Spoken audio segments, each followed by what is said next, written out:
This episode has been brought to you by My Extraordinary Productions. Get professional feedback on your script. Click the link in the description to learn more. A friend and I were having a conversation the other day about how a lot of people are just not good at watching media critically, and there are two ways of interpreting that.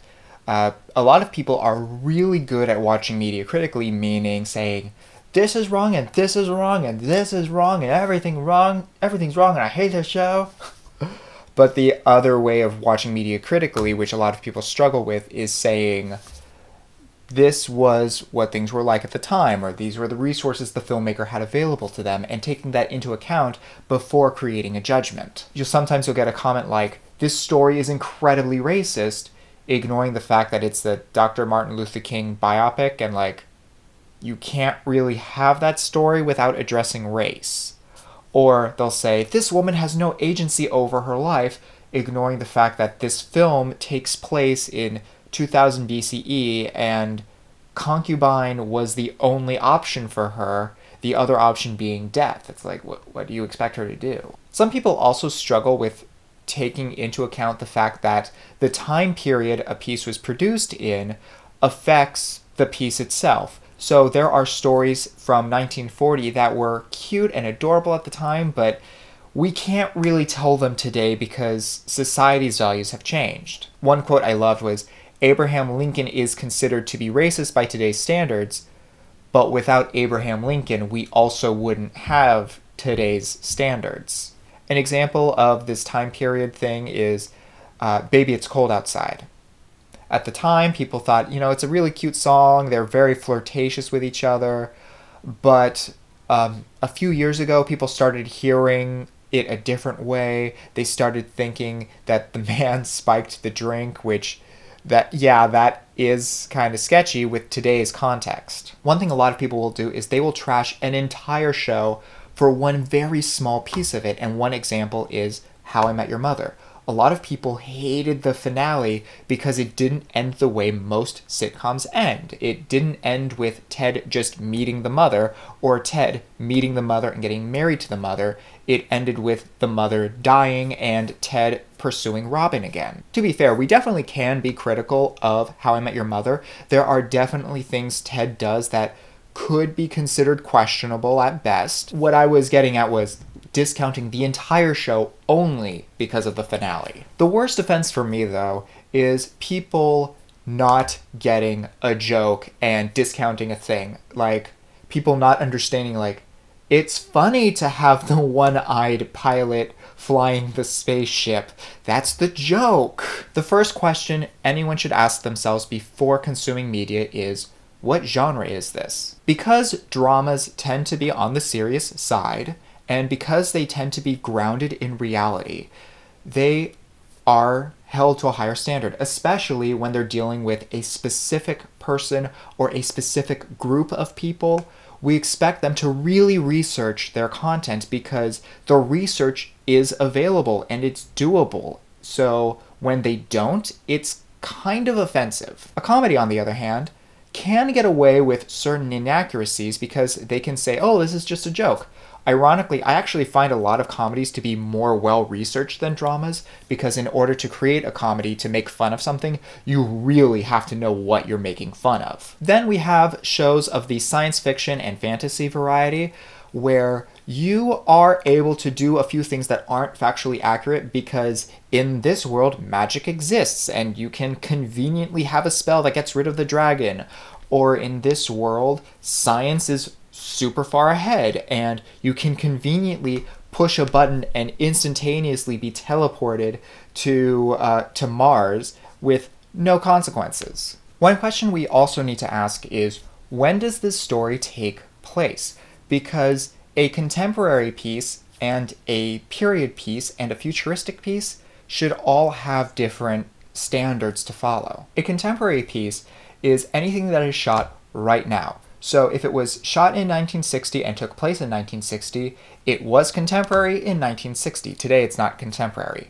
If you shoot a piece today in 2021, then it is a contemporary piece so long as it also takes place in 2021. Contemporary pieces are easier to shoot in the sense that we don't really have to think about what technology is available in the world.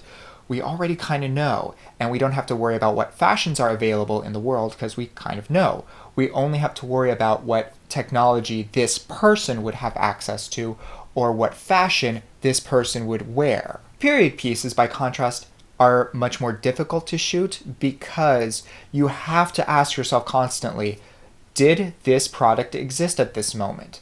Is this not only something she would wear, but something she would have access to? By contrast, futuristic pieces have the most leeway because since we don't really know without a shadow of a doubt what'll happen in the future, no one can tell you that you're wrong. If someone's wearing a vinyl plastic see-through jacket, no one can tell you that that's wrong because none of us have been to the future. While we're talking about time periods, we also need to ask, when was this piece produced? Because a piece that was produced in 1960 is going to reflect the society of 1960. A piece that was produced in 1980 is going to reflect society in 1980, and a piece produced today is going to reflect society today. Society's values and morals change over time. Same with mannerisms and customs. Things change meaning over time, and the media kind of reflects that. An example of society evolving is that pink used to be a boy's color, but in the first half of the 20th century, it switched to being a girl's color. Blue was actually the girl's color until it switched to being the boy's color in that same period. Another example of this is that in the 90s, people would constantly say, do not talk to strangers online, do not get into some random person's car. Today we have Uber and Lyft. Another thing that is very useful to ask is, what was the budget? Because let's be honest, a film with a multi-million-dollar budget should be held to a higher standard than an indie film that only had $10,000 to work with. With a bigger budget, you are more able to afford fact checkers, and you're more able to afford producing things in a historically accurate way or in a very well-designed way. And since a multi-million-dollar project would have the ability to do that, we as an audience should expect that from them. Whereas with a smaller budget, you have the resources you have. You also need to look at the rules of a piece of media when you are analyzing it, because believe it or not, every single piece of media has rules, whether or not you're aware of what the rules are. So let's look at an example of a film that breaks its rules. The Star Wars Holiday Special. If you've never heard about it, it's because George Lucas did not want you to hear about it. But it is something to watch, we'll just put it that way. So one of the rules of Star Wars is that it's very serious in tone. It is science fiction, but it is serious in tone. And even though it does have moments of levity, they're dealing with the fate of the galaxy for the most part.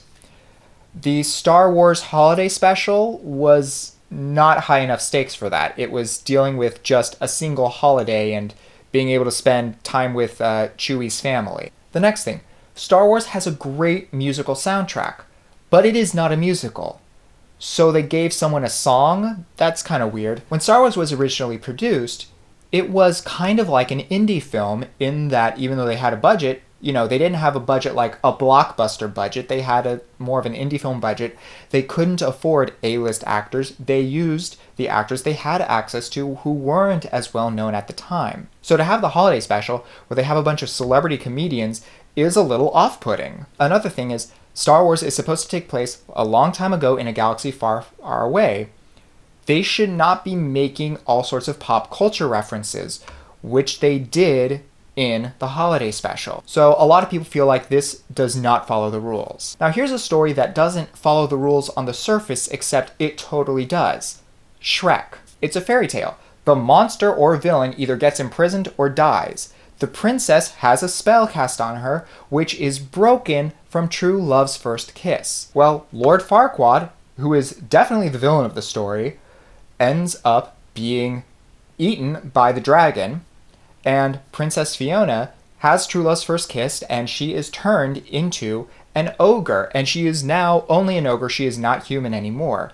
So why doesn't this break the rules? Well, in the first 5 minutes of the film, we establish that one of the rules is not everything is what you think it is. Normally, you have the ogre terrorizing the village. In this case, the ogre is not terrorizing the village is terrorizing the ogre. When it comes to rules you break or keep, There are exceptions to everything, but in general, people do not like obvious plot holes. Obvious plot holes really bother so many people. Another rule that we don't like people breaking is, while it's okay to have luck and circumstance put someone in a situation, we do not want luck getting them out of the situation.